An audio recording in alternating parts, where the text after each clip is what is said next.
This program is presented by University of California Television. Like what you learn? Visit our website or follow us on Facebook and Twitter to keep up with the latest UCTV programs.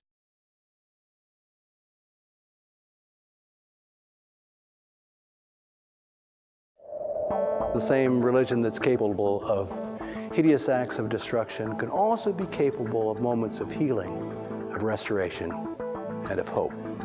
But educate a girl, and you educate her entire family. There is a sun within every person.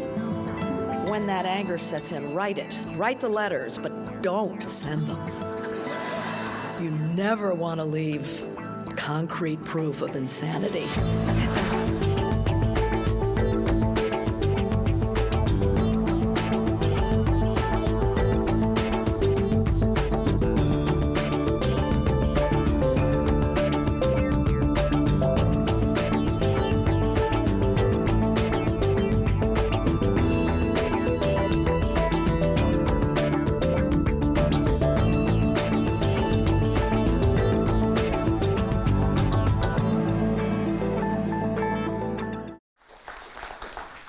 Thanks so much, Diane.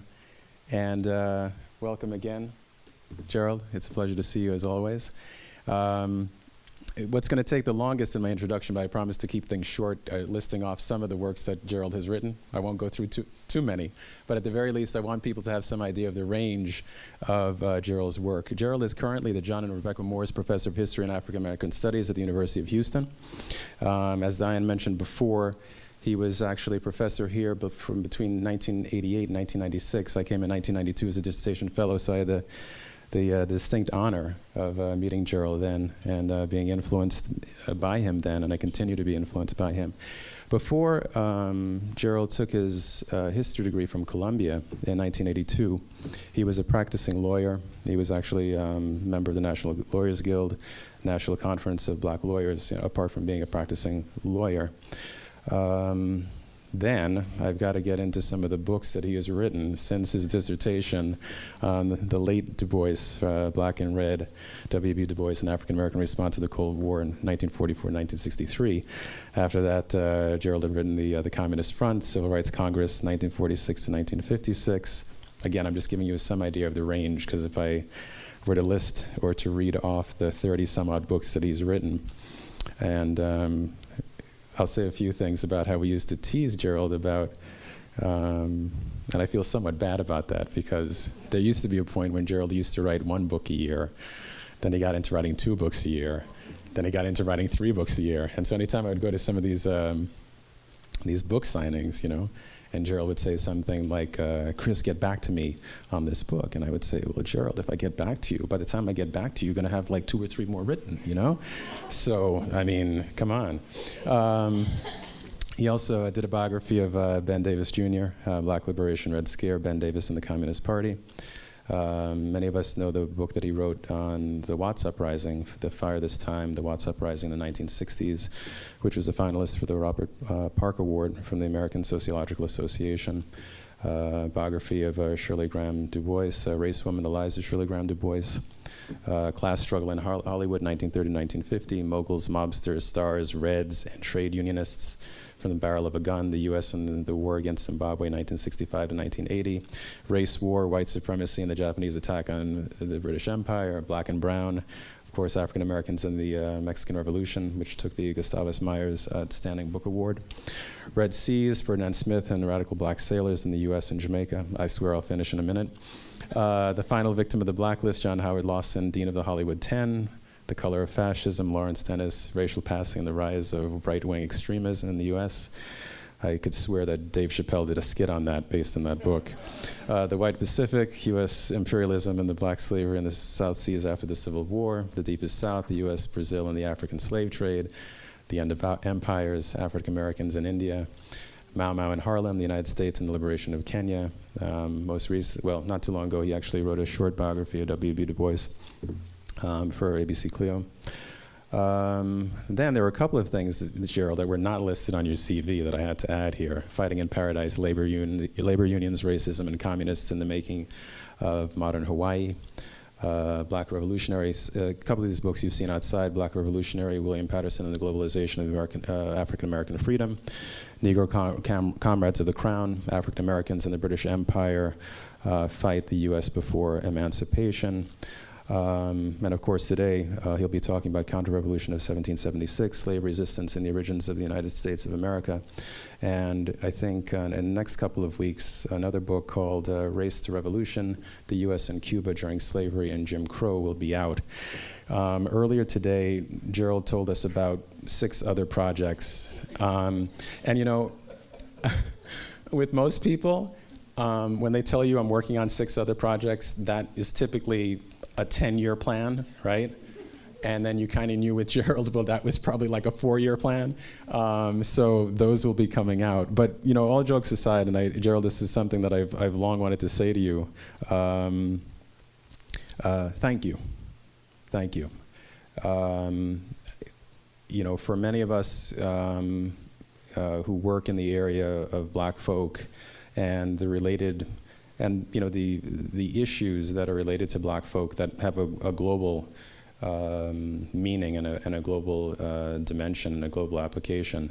Your work has just been, you know, incredibly foundational, pioneering, even when it is that we think that we know a subject well.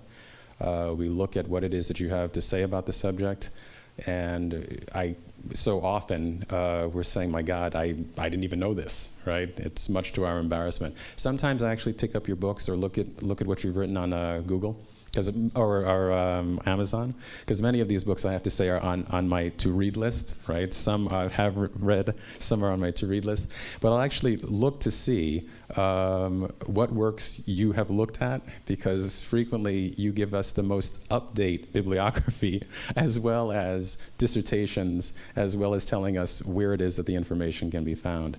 So I really feel that you give us, or give many people a sense of the richness of the variety of Black experiences in the world.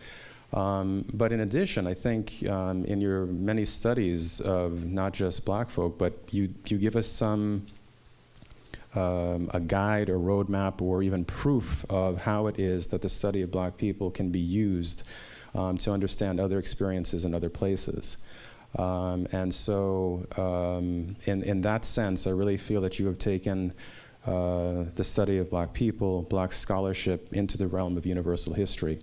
And I think that, you know, to whatever degree you want to follow in the footsteps of Du Bois, you have arrived, all right? I would also say that you were, you know, talking about a short Paul Robeson biography that you're going to be putting out. And I was also thinking that in many ways I see you as the Robeson in the academy, right? Taking the, you know, some of the specifics of the Black American experience and, you know, discovering in the world other people's slave songs or other people's blues, and using that to be an entry into other people's worlds, and also as a way to understand what it is that other people are facing.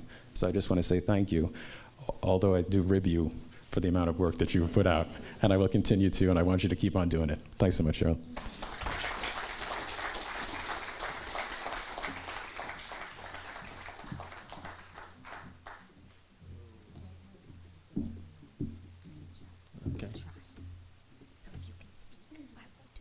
Oh, okay.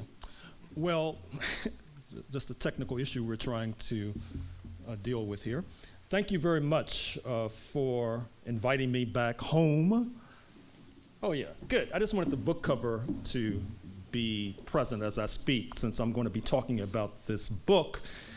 And since the book has been published, it's 300 something pages, and I'm only speaking, I guess, for about 40 minutes. There might be some ellipses in terms of my oral remarks, and this is to remind you that you can always consult the text if you want further clarification, further context, etc. But it's really a pleasure to be back in Santa Barbara. I spent many pleasant years here, many productive years here. I mean, As I was landing in the airport, I was wondering why I ever left, in fact. I mean, it's so wonderful, and the environment is so pleasant that people tend to be pleasant as well, I think. So thank you for inviting me. And I'm going to be speaking about this book. But when I talk about this book, which is obviously a narrative of the origins of the United States that cuts against the grain, I always feel compelled to apologize. Seriously, I apologize to the indigenous population in the first place, the Chumash people, the Gabrielino people.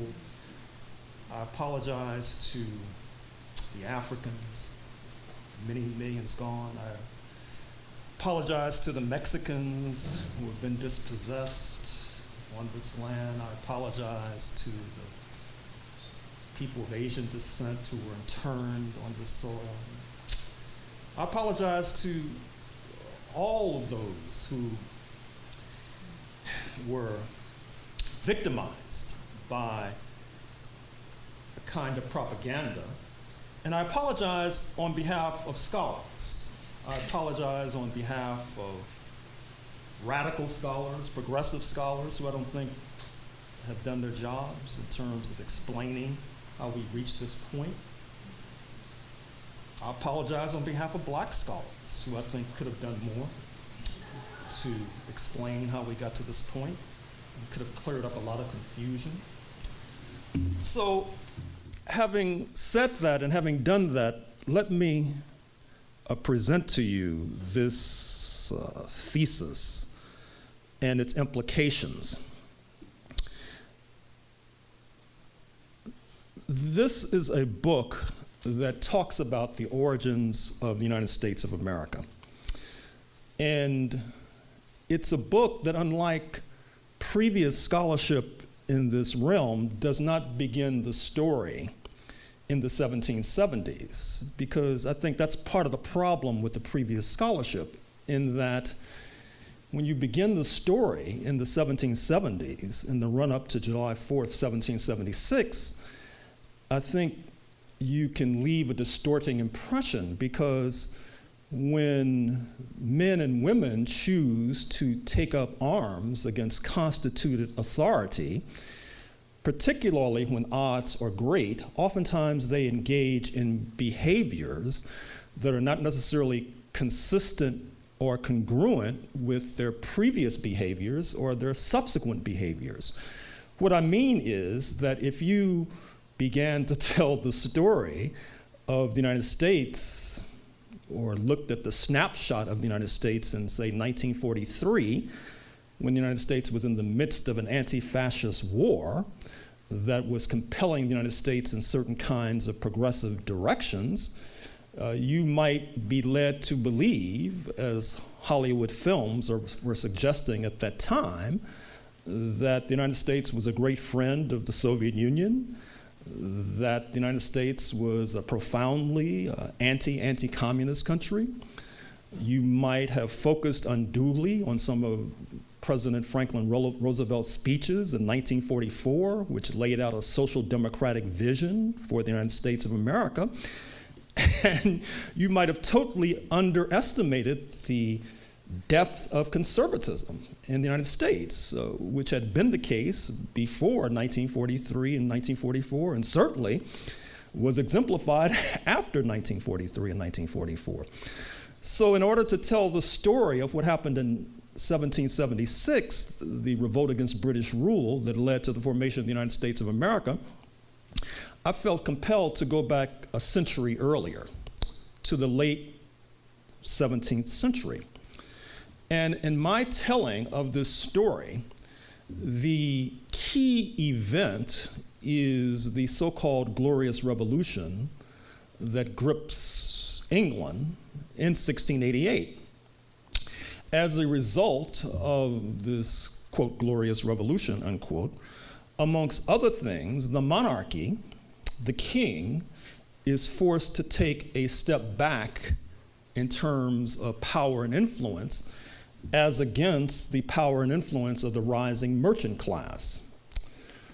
For the purposes of our story in this book and this afternoon, you should know that as a result of the so-called Glorious Revolution of 1688, the king was compelled to deregulate the African slave trade. To that point, the Royal African Company had been under the thumb of the monarchy and had a kind of monopoly over the trade in Africans. As you well know, Africans were enchained against their will and brought to the Americas in order to become slaves and work in the fields, in particular producing wealth for England amongst other Western European countries. But as a result of the so-called Glorious Revolution, the African slave trade was deregulated, and that led to what I refer to in this book as free trade in Africans.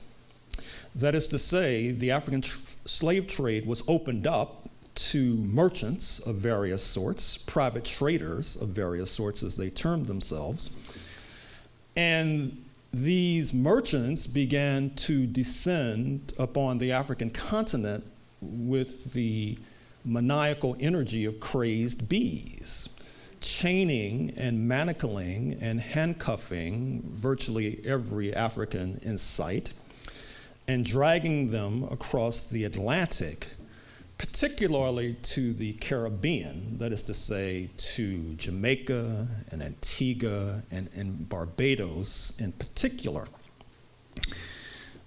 This, in some ways, is a catastrophic success for the merchants and for London itself. It's a success insofar as it produces enormous wealth for the merchants and those close to them. The profits on the African slave trade are eye-watering, eye-popping, stupendous. In some cases, 1,700% profits. As you may know, those of you who are familiar with the system known as capitalism, there are those who will sell their firstborn for a 1,700% profit. Certainly, there were those who had no compunction about manacling Africans for such lucrative endeavors. This African slave trade, as previous scholars have discussed, was in many ways the fuel that provided the takeoff for capitalism. This is a conclusion that has been delivered, for example, by the former Prime Minister of Trinidad and Tobago, the scholar Eric Williams, a conclusion delivered by the Guyanese scholar Walter Rodney in his book, How Europe Underdeveloped Africa. And you should know, for our purposes here, that the profits from the African slave trade not only helped to produce sugar and tobacco, amongst other crops in profusion, helping to, for example, change the taste and appetites, particularly in Western Europe, but the profits from the African slave trade were also used to develop allied industries, banking, insurance, shipping, etc., helping to create the foundation of not only for the system that we now refer to as capitalism, but also for the economy of what is now the leading so-called superpower, that is to say, the United States of America. But the African slave trade, as noted, was a catastrophic success. The catastrophe not only comes in with regard to the lives and families of the Africans that are disrupted and seized and snatched, but in some ways it becomes a catastrophe for their captors. Because as people are dragged across the Atlantic to the Caribbean, it provides something of a demographic nightmare for the settler class in the islands. it creates great disproportions in terms of populations and numbers. In certain areas and precincts of the Caribbean, the Africans outnumber the Europeans 20-1.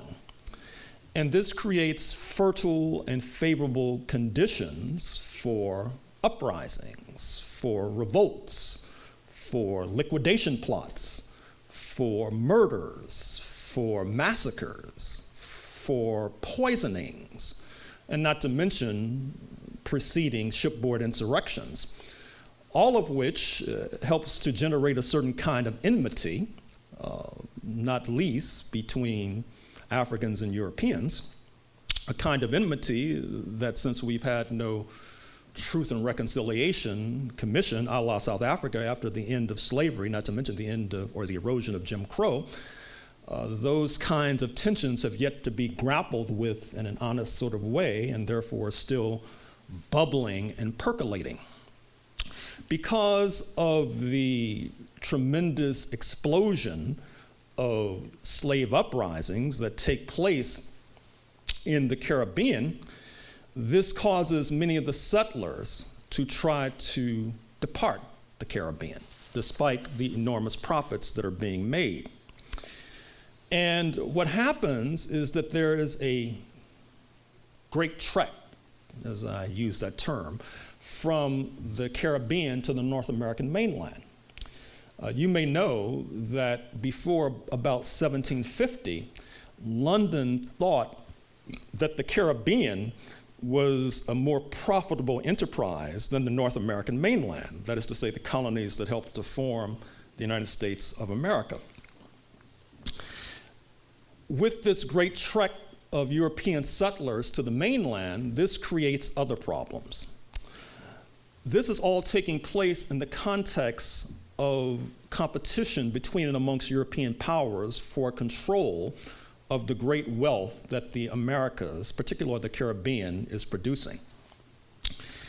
When the British settlers and the English settlers migrate northward to the North American mainland, they then have to confront and bump up against other European powers.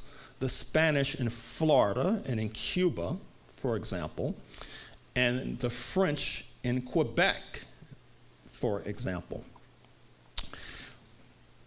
What happens is that both of these European powers, in their contestation and jousting with the British, oftentimes begin to ally with the Africans under the Union Jack, under the British flag.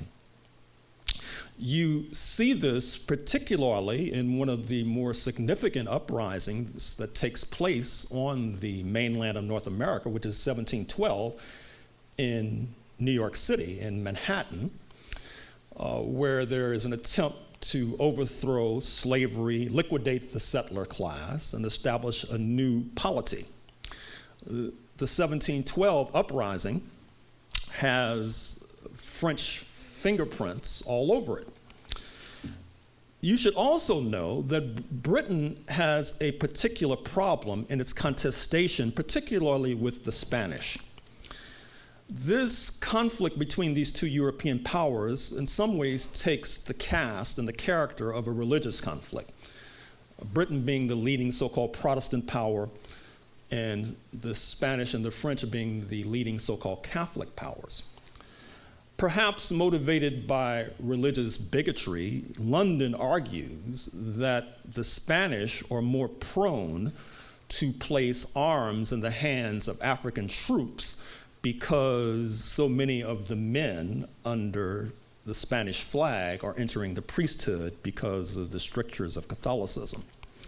Whatever the case, it's fair to say that the Spanish had begun to arm Africans as early as the 1500s. This puts competitive pressure on the British to do the same in order to contest Spanish hegemony in certain parts of North America, not least Spanish Florida. And as will be detailed shortly, when London yields to this competitive pressure to arm Africans under the Union Jack, under the British flag, This outrages and enrages the settlers in the 13 colonies that helped to form what is now known as the United States of America, and is one of the points of conflict that leads to the revolt against British rule. You should also know that Britain has a demographic problem in and of itself. Even today, Britain only has a population of about 60 million compared to 300 odd million in the United States of America. And yet, as early as the 1700s, it was either building or had established a massive empire, not least a foothold in the Indian subcontinent. And yet, it was having to confront and contest other European powers with a relatively, not only with a relatively small population, but also Britain felt, or London felt, that under the Union Jack were other nationals, other subjects who were politically unreliable. We all know about the contested relationship between the Irish and the English, which stretches back centuries, which led many in London to feel that the Irish were not necessarily as a class politically reliable. And indeed, as I talk about in this book, there are examples of the Irish collaborating with the Africans in South Carolina against British rule. There were those in London who also felt that the Scots were not necessarily reliable politically.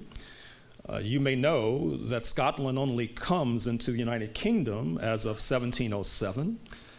In the run-up to 1776, there are many revolts against English rule, as they might have it, in Scotland, not least in the 1740s, which is a particularly tumultuous decade.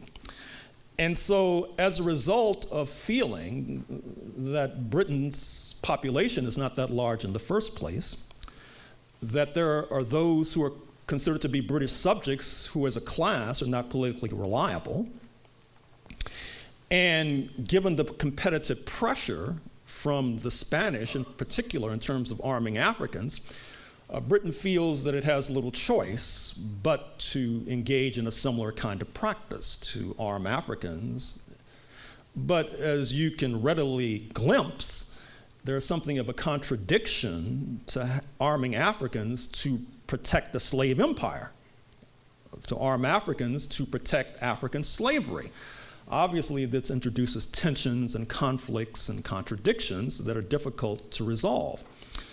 One possible way out, it was felt, was to establish a so-called all-white colony, which takes place, or is attempted, I should say, in what is now the state of Georgia, north of Florida and south of South Carolina. What's curious today is that Georgia, according to the 2010 census, now has the largest population of African descent in the United States of America. So to fast forward, you can see that that experiment of a so-called all-white colony did not work out very well. But it was as of 1733 that this so-called all-white colony was established in Georgia. It didn't work out very well for many different reasons. One, it was difficult for many poor Europeans to do the hard labor and hard work in the fields. Oftentimes, it was easier for them to escape because their phenotypes were not that dissimilar from the phenotypes of the planters. It was also felt by some that by introducing poor Europeans to be poor laborers, that this was introducing class tensions and class contradictions, which it was thought was the province of Europe, and that these new colonies should seek to escape that. And that leads me to another story that I try to unwind in this book, which not only is a story of the takeoff of capitalism, it's not only a story about the origins of the United States of America, it's also a story about what I call militarized identity politics. That is to say, the construction of whiteness. That is to say, how was it that those who were designated on one side of the Atlantic as English or Welsh or Irish or Scots, as they cross the Atlantic and settle into this North American mainland, their identity becomes that of white. And I think it's fair to say that the construction of whiteness, and here I'm following in the footsteps of other scholars, although I do think I might add something to this discussion, it's fair to say that this construction of whiteness helps to explain part of the success, quote unquote, of these United States of America. For example, if you look at Spanish colonialism, oftentimes Madrid took the position that in terms of their colonists, they wanted those who profess the Catholic faith.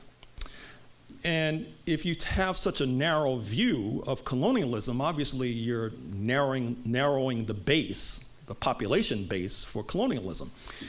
But if your project is whiteness, basically you're appealing to those whose roots range from the Atlantic to the Urals, a tremendously sizable and large population.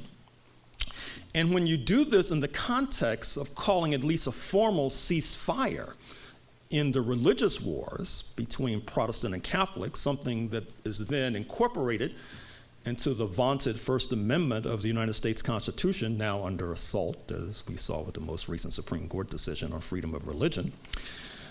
When you are saying and suggesting that there's going to be a ceasefire, and I'm choosing my words carefully, in the religious wars, you're expanding the base, the population base for the colonial project.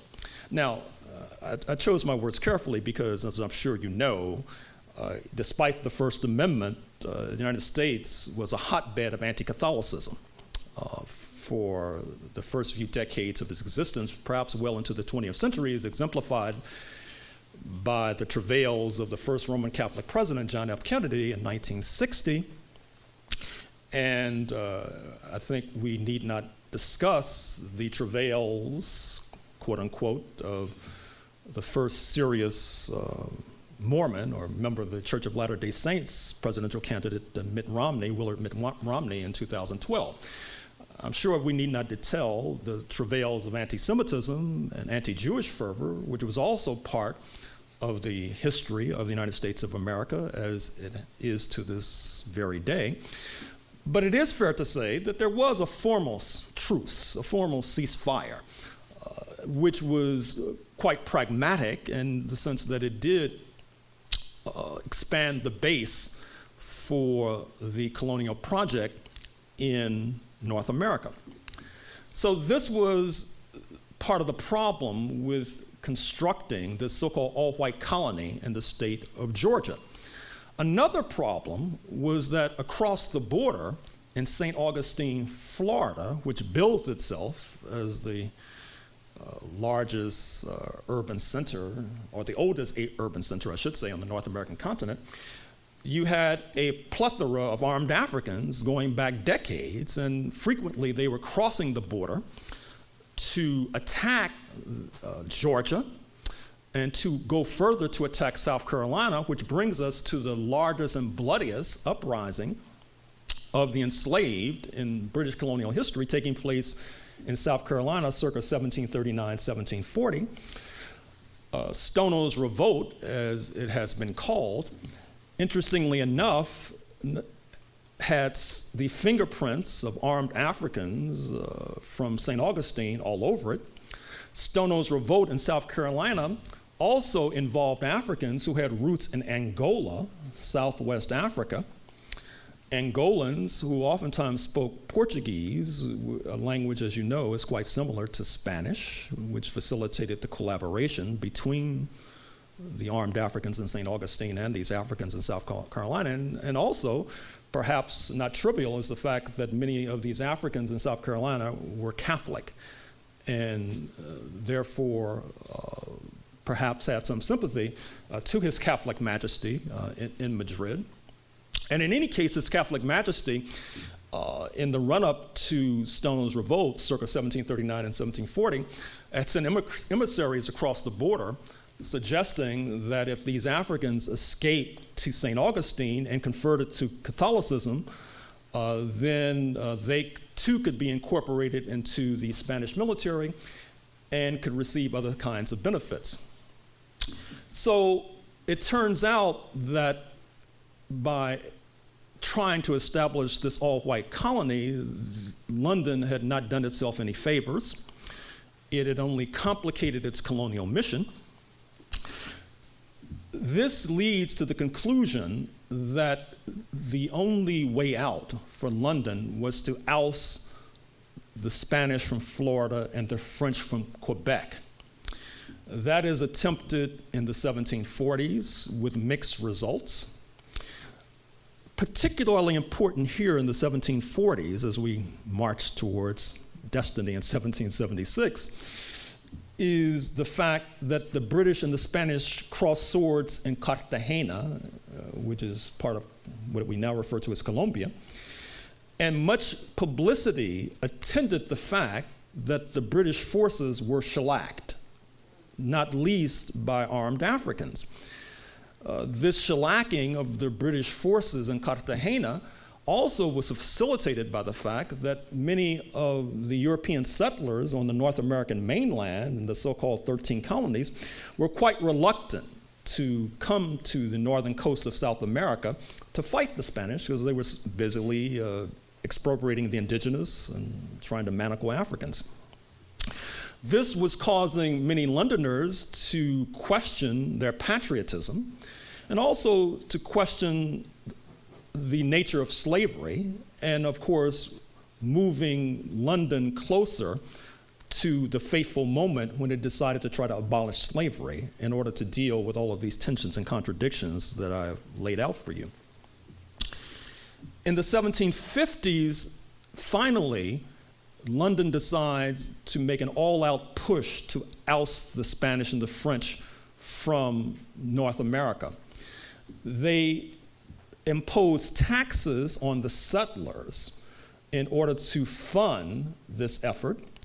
This leads to a turning point in the history of North America, if not world history, which is the so-called 7 Years' War, 1756 to 1763, where London is successful in pushing the French out of Quebec. And as you know, you still have a lingering national question of disgruntled French speakers in Quebec as we speak, and pushing the Spanish out of Florida. But in some ways, this too is a catastrophic success for London.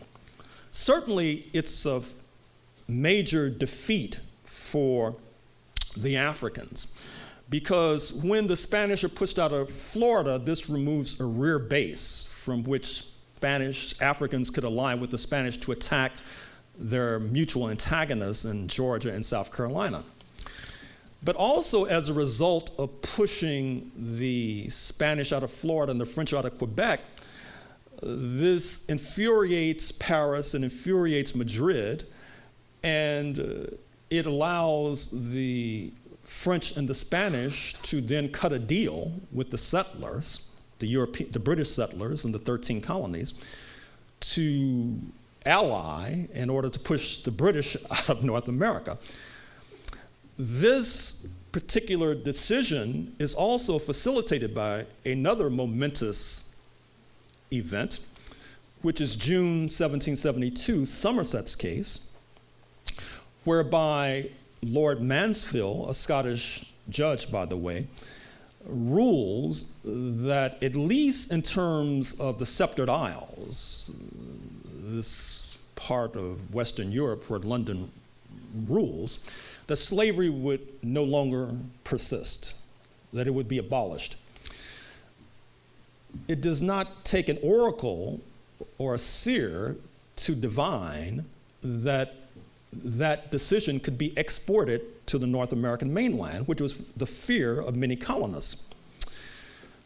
The Somerset case, this decision to abolish slavery that emerges from London in June 1772, infuriates and enrages and outrages many of the settlers. This is taking place as London is arming more Africans to send them to the North American mainland in order to patrol European settlers. This is obviously inconsistent with the settler model of development, which is based upon the relentless oppression and despotism towards people of African descent. Not only that, but they are complaining about the taxes that are being imposed, that had been imposed, in order to fund and facilitate the 7 Years' War that pushed the Spanish out of Florida and the French out of Quebec, supposedly guaranteeing and securing their security. Other events that take place that are important to understand in the run-up to 1776 is that the British, during the 7 Years' War, not only puts the Spanish out of Florida, they temporarily push the Spanish out of Cuba, but they make a ruling that the slave trade to Cuba would be regulated, which outrages many of the slave dealers in the Carolinas in particular. They feel that this violates that cardinal principle of free trade in Africans.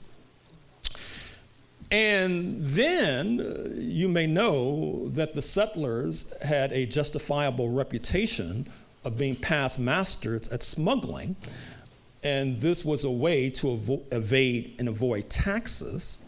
And there was one particular case that takes place at the same time that Somerset's case was erupting that is particularly critical in this eventuality. What I'm referring to is there was a ship called the Gaspee off the coast of Rhode Island that's attacked by settlers led by John Brown, who, not the anti-slavery crusader, but the man who gave his name to the Ivy League University, Brown University, a major slave dealer.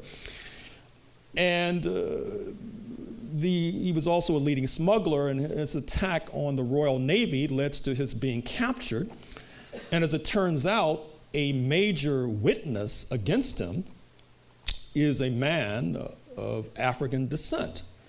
And this too is infuriating to the settlers, who feel this is one more bit of evidence in terms of this, what they see as a developing alliance between Africans and London against their interests. To move the story further, let me say that another characteristic of this revolt against British rule in 1776 that leads to the formation of the United States of America is what I refer to as the Black Scare. That is to say, the fear that Britain would put more arms in the hands of Africans, and that these armed Africans would be used to discipline the settlers. And this fear comes to a kind of fruition in 1775 in the colony that is Virginia, in many ways the most prosperous and lucrative colony, a colony that had a disproportionate number of African slaves, a colony led by men who would go on to play a preeminent role in the formation of the United States of America, such as George Washington, Thomas Jefferson, et al. And as the anti-colonial revolt is brewing in Virginia, the last colonial governor, Lord Dunmore, makes the decision, the fateful decision, to establish so-called Ethiopian regiments, regiments of armed Africans, that are enlisted to fight these settlers. And it takes quite a bit to encourage and entice subjects of the crown to rebel against their homeland. And one of the points that I make in this book is that one of the factors that caused so many previously, formerly, patriotic British subjects to revolt against British rule was precisely this Black Scare that I argue leads to the formation of the United States of America. Now, this has particular contemporary resonance and contemporary consequences. I end this book talking about the gubernatorial election in the state of Louisiana in 1991, where the Euro-American majority votes substantially for an avowed Nazi and Klansman, David Duke, for governor. And one of the factors that leads to his not being elected, of course, is a massive turnout by the black vote. But in many ways, the vote for David Duke, given his platform, his anti-black platform, was in some ways a replay of the Black Scare. I should also point to you a particular passage for those who may have this book in hand on page 262, which I will now cite and read from.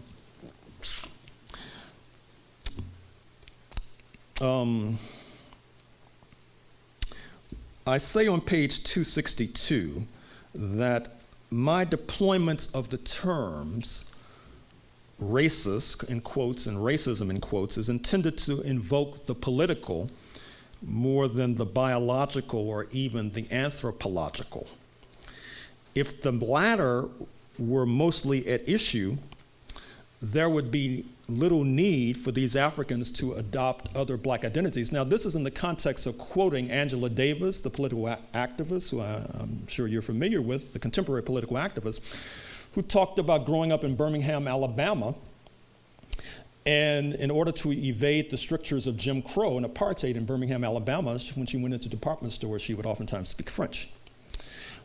Or James Weldon Johnson, a leader in the first few decades of the 20th century of the NAACP, the National Association for the Advancement of Colored People, a leading civil rights organization. In growing up in Jacksonville, Florida, he would do the same thing, except he would speak Spanish, and somehow he felt he would receive different treatment. The same holds true for Raymond Pace Alexander, a black lawyer who spoke Spanish, whose roots were in Philadelphia. I also cite the case of, for those of you who are jazz fans, Babs Gonzalez. In his memoir, I Paid My Dues, Good Times, No Bread. Born Lee Brown in Newark, New Jersey, this US Negro, a noted musician, adopted a Spanish-tinged name, Babs Gonzalez, in order to, as he saw it, escape the persecutorial fate he felt was the birthright of descendants of mainland enslaved Africans. I also go on to quote from a book I wrote about Kenya a few years ago, where the US State Department, when Kenya was rising to independence, it was felt that it would complicate relations with Nairobi if Kenyan diplomats coming to Washington, which was then a Jim Crow town, would be subjected to Jim Crow. So they suggested that the Africans were badges so that they would not be mistaken for black Americans. So the point that I'm trying to make is that, number one, that racism is a necessary explanatory factor in talking about what has befallen people of African descent in North America, particularly the population we now refer to as African American. But it's not sufficient. It's not a sufficient explanation, because if it were wholly sufficient, well, then being able to speak French in Birmingham, Alabama during the Jim Crow era would not have helped you at all. What I'm trying to suggest is that there has been a special persecution of the descendants of mainland enslaved Africans, which is not to say that others who are black or of African descent have not faced persecution, but that it is to say that there is a kind of special persecution that we must take into account in the academy. For example, when we talk about African diaspora studies, it must be taken into account politically as well. Perhaps, as some like to say, that it's no accident that two of the highest ranking officials under the US flag thus far have been of Jamaican and Kenyan descent.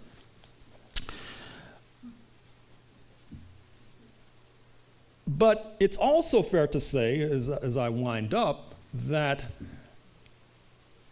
when we look at the headlines and we look at the rates of imprisonment of Black Americans, when we look at those who disproportionately populate death row and are subject to execution, such as the botched execution in Oklahoma a few days ago, when we scrutinize carefully the poisoned words of Donald Sterling that I'm sure you're familiar with, when you examine the recent Department of Education study that suggested that Black preschoolers are suspended at rates spectacularly higher than other preschoolers, leading to a letter writer writing to the New York Times just a few weeks ago suggesting that we may be marching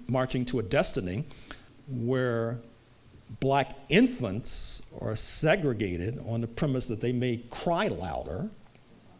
And he said that, the letter writer said that jokingly, but this may be the path, this may be the path that we're on.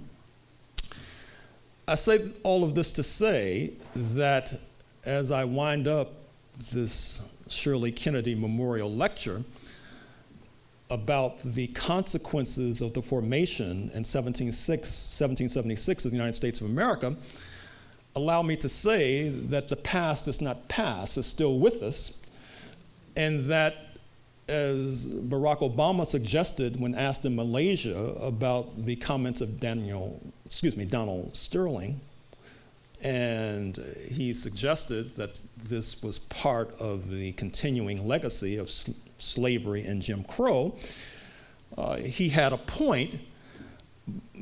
I would only go a step further and suggest that in terms of dealing with this poisonous continuing legacy of slavery and Jim Crow, it is long past time to take into account and consideration some of the factors that I've mentioned in the past 2 minutes, but also to take into account the examples of other countries, such as South Africa, which had a Truth and Reconciliation Commission in the aftermath of apartheid in order to sort out the destructive and damaging consequences of that particular system of hatred.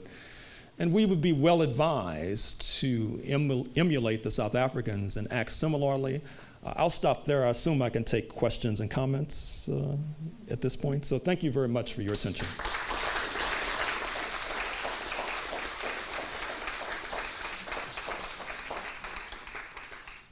And as you're thinking your questions and comments, let me make a few other points. One of the points I tried to introduce in this book also are points about comparative history. That is to say that Australia, which I wrote about in the book, The White Pacific, has a history, as Australians will quick to point out, that's very similar to that of the United States. But what's different about Australia is that there's much more of a critical history about the dispossession of the indigenous population and the violent implantation of white supremacy, unlike the rather glorified romantic history that even progressive and even some radical historians have put forward. If you look at Canada, which is something of a control group, since it was also under the Union Jack, but did not have a, quote, revolution, unquote, yet if when you compare Canada to the United States today, Canada, as you may know, has that single-payer healthcare system that progressive people tell us the United States should have opted for. Canada now, according to objective indices, the working class and the middle class have a higher standard of living than its counterparts and peers in the United States of America. Canada has a progressive party, the New Democratic Party, which has ruled certain provinces, that is certainly more far-reaching and more advanced than anything on this side of the border. I should also say that it is fair to suggest that the United States has rescued many Europeans from persecution and from poverty. But I should say in that context that if you look at the history of the Dominican Republic, you may know that in the 1930s, the Dominican dictator, Rafael Trujillo, opened his doors wide to those fleeing persecution in Germany in particular, and Europe in general. Of course, he did so for reasons you may find odious, that is to say, that he was, by his own admission, trying to, quote, whiten, unquote, the population. And at the same time that he was opening the door wide to those fleeing European persecution, he was massacring Haitians on the border. Now, I'm sure that even progressive people in the United States, when they would look at the Dominican Republic, they would not necessarily salute Rafael Trujillo for rescuing European refugees without at the same time broadening the context and bringing in some of these other factors that I was just laying before you. But I'm afraid that that's not necessarily the standard or the criteria that's used with regard to comparable situations in terms of these United States of America.